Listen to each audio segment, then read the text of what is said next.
हैदर गबोल साहब general secretary हैं पेस्लो union के, हमारे साथ मौजूद हैं। बहुत शुक्रिया अली हैदर साहब, प्रोग्राम के लिए आपने वक्त निकाला। अब ये सबसे पहले तो बताइएगा कि पाकिस्तान स्टील मिल्स का जो इस वक्त मुस्तकबिल है वो क्या है। इसको जो प्राइवेटाइजेशन प्रोग्राम था उस फहरिस्त से भी हटा दिया गया, उस लिस्ट में भी अभी मौजूद नहीं है। इसकी क्या वजूहत आप तक पहुंची हैं? जी बिस्मिल्लाहिर्रहमानिर्रहीम, सबसे पहले तो आपका बहुत शुक्रिया जी। अच्छा जी, अगर मैं स्टील मिल की निजकारी के हवाले से बात करूं तो सबसे पहले तो मेरा आपसे एक सवाल होगा, क्योंकि नेशनल मीडिया है, तो क्या पाकिस्तान में हर इदारे की, हर गवर्नमेंट इदारे की जो है ना वो मुस्तकबिल यही है कि उसको जो है ना वो प्राइवेटाइज कर दिया जाए?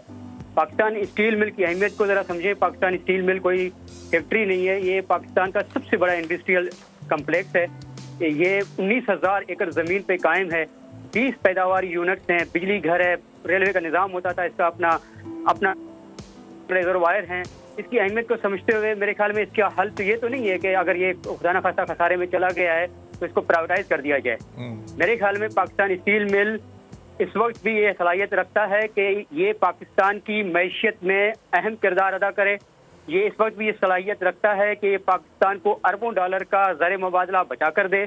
लिहाजा मेरी जो है वो है कि ये बजाय इसके कि इसको सिर्फ निजकारी कर दी जाए, सिर्फ इसी सवाल पे आके हम अटक जाएं कि जी ये निजकारी में रहा, निजकारी से निकाल दिया गया, इसकी बहाली की बात क्यों नहीं की जाती? तो अली हैदर साहब देखें, बहाल तो जब होगा जब ये प्रॉफिट में आएगा। ये अभी जो गुज़िश्ता साल के फिगर्स हैं 206 अरब इसका नुकसान रहा है। ये 206 अरब रुपए एक साल में कैसे इसका नुकसान हो गया? फिर क्या इसकी वजूहत है? देखिए, इसमें भी मेरा यही एक सवाल है सर, यही सवाल है, क्या पाकिस्तान स्टील मिल अपनी जो उसकी कयाम से लेकर आज तक ये इंडिपेंडेंट इदारा रहा? नहीं रहा। ये हमेशा गवर्नमेंटों के अंडर में रहा है, वफाकी हुकूमत के अंदर में रहा है। अगर ये वफाकी हुकूमत का था तो अगर ये खसारे में गया, यहाँ करप्शन हुई, यहाँ लूटमार हुई, इदारा क्लोजर की तरफ गया, तो इसकी वजूहत जिम्मेदार कौन है? क्या इसका जिम्मेदार मैं हूँ? क्या इसका जिम्मेदार भी अगर इसकी तहकीकात नहीं कर सकी गवर्नमेंट, जिम्मेदारों को सजा नहीं दे सकी, जिम्मेदारों का तयन नहीं कर सकी, तो इसका मेरे ख्याल में जिम्मेदार भी वफाकी हुकूमत है। और जो इस वक्त इसके बंदिश से, जो स्टील मिल के बंदिश से जो मुल्क को नुकसान हुआ है, कौम को जो नुकसान हुआ है अरबों डॉलर का, उसका जिम्मेदार भी वफाकी हुकूमत है। तो सबसे पहले तो वफाकी हुकूमत को अकाउंटेबिलिटी होना चाहिए, उसका हिसाब होना चाहिए, उससे सवाल होना चाहिए कि जब इदारा 5 साल से बंद था, इस इदारे में करप्शन हो रही थी, बदनुवानी हो रही थी, मिसमैनेजमेंट हो रही थी, तो आपने इन चीज़ों को रोका क्यों नहीं? इसका ये हल तो नहीं है कि अगर इदारा खुदा न खास्ता वफाक के गलतियों की वजह से या मिसमैनेजमेंट की वजह से बंद हुआ या करप्शन की वजह से बंद हुआ तो इसको बस हम उठा के जो ना किसी प्राइवेट सेक्टर के हवाले कर दिया जाए। तो अली हैदर साहब, ये जाहिर है कि ये कोई एक गवर्नमेंट का तो ये गफलत नहीं है, या एक गवर्नमेंट ने तो इसको इग्नोर नहीं किया। ये 2-3 सालों में तो ये नहीं हुआ है, तो एक कई दहाइयों से सिलसिला चला आ रहा है। तो ये तो कितनी गवर्नमेंट्स को हम इसमें जिम्मेदार ठहराएंगे? आप लोग तो अंदर के लोग हैं, आप तो यूनियन को भी हेड कर रहे हैं, वो भी सारे मामला देख रहे हैं, आपकी तो आंखों के सामने सब कुछ हो रहा है। कहाँ कहाँ पर कितनी करप्शन हुई, हुकूमत तक आप लोगों ने पहुँचाने की कोशिश की, इस मसले को उजागर किया? जी बिल्कुल। देखिए, मैं किसी एक गवर्नमेंट का नाम भी नहीं लेता हूँ, लेकिन मैं सिर्फ इतना सा थोड़ा सा माजी की तरफ अगर आपको लेके जाऊँ तो जब पाकिस्तान स्टील मिल अपनी पैदावारी सलाहियतों का आगाज करता है, पैदावारी सरगर्मियों का आगाज करता है, तो इस इदारे में 25,000 मुलाजमीन काम किया करते थे। ठीक है जी। इस वक्त पाकिस्तान स्टील मिल में महज 3,000 मुलाजमीन काम करते हैं। तहरीक इंसाफ की हुकूमत ने 2021 में 5,500 मुलाजमीन को एक बेग जम्बाश कलम जो है वो गैर कानूनी बगैर नोटिस के बरतरफ कर दिया था। तो ये 2008 तक जो है मुनाफा बख्श इदारा था। 2008 तक ये अरबों रुपए मुनाफा दे रहा था, अरबों रुपए इसके बैलेंस शीट में मौजूद थे, अरबों रुपए के इसके जो है ना वो खाम माल मौजूद था, अरबों रुपए का इसका फिनिश्ड गुड्स तैयार मौजूद थे। फिर यकायक 2008 में यहाँ पर पीपल्स पार्टी की हुकूमत आती है और इदारा 2009 में खसारे में चला जाता है।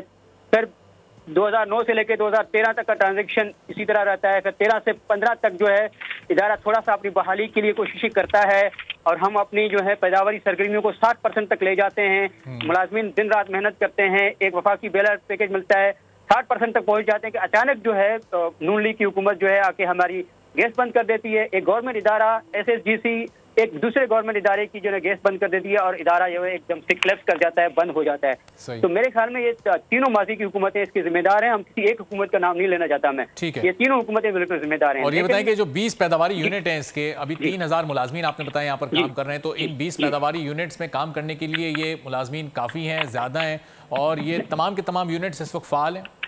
जी देखें, इस वक्त पैदावारी सरगर्मी, अगर लोहे की सरगर्मी की बात करें पैदावार की, तो वो तो बंद है। ज़ाहिर गैस नहीं है, रॉ मटेरियल नहीं है, ओवर हालिंग नहीं हुई है तो वो तो बंद है। लेकिन इसके बावजूद मैं अगर आपको गिनाऊं तो मैं सैकड़ों दर्जनों आपको जो है इदारे के ऐसे सेक्शन गिना सकता हूं जहां स्टील मिल के मुलाजमीन काम करते हैं। लेकिन अगर स्टील मिल की, जिसमें मैं आपको बता देता हूं कि जी इस वक्त जो है हमारा सिक्योरिटी का डिपार्टमेंट है वो काम कर रहा है, हमारा अकाउंट्स का डिपार्टमेंट है, फाइनेंस है, पावर डिवीजन है, बल्क वाटर सप्लाई है हमारा जी, ठीक है ना, स्क्रैप की सेल में मार्केटिंग है, ट्रांसपोर्ट डिपार्टमेंट है, ये सारे डिपार्टमेंट हमारे इस वक्त एडमिनिस्ट्रेशन का डिपार्टमेंट है। अली साहब, अगर ये लोहे की पैदावार ही बंद है, अगर एंड प्रोडक्ट भी आपकी नहीं बन रही और मार्केट नहीं हो रही, तो फिर ज़ाहिर है ये जो बाकी सारे डिपार्टमेंट जो फैसिलिटेटर्स का या सपोर्टर्स का रोल प्ले करते हैं, तो फिर इनका चलना, इनको कैरी करना तो ज़ाहिर है कि एक मुश्किल काम होगा।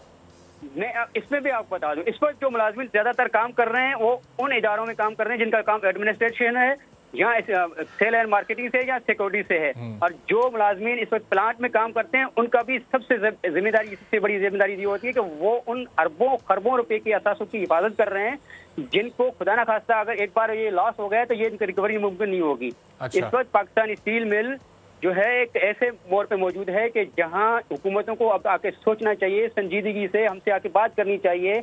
हमने खतूत भी लिखे हैं, हमने हर फोरम पे लिखा है इनको। अली हैदर साहब, जाहिर है कि अभी 50-60 दिन बाद एक नई गवर्नमेंट आनी है, आप अमली तौर पर बताइएगा कि पॉसिबल है जो अभी पाकिस्तान के लिमिटेड रिसोर्सेज हैं इसमें स्टील मिल को चलाना, इसका मुस्तकबिल अगले 6-8 माह में आप क्या देख रहे हैं, या फिर किसी न किसी खरीदार को औने पौने दामों उसको फरोख्त करना ही पड़ेगा?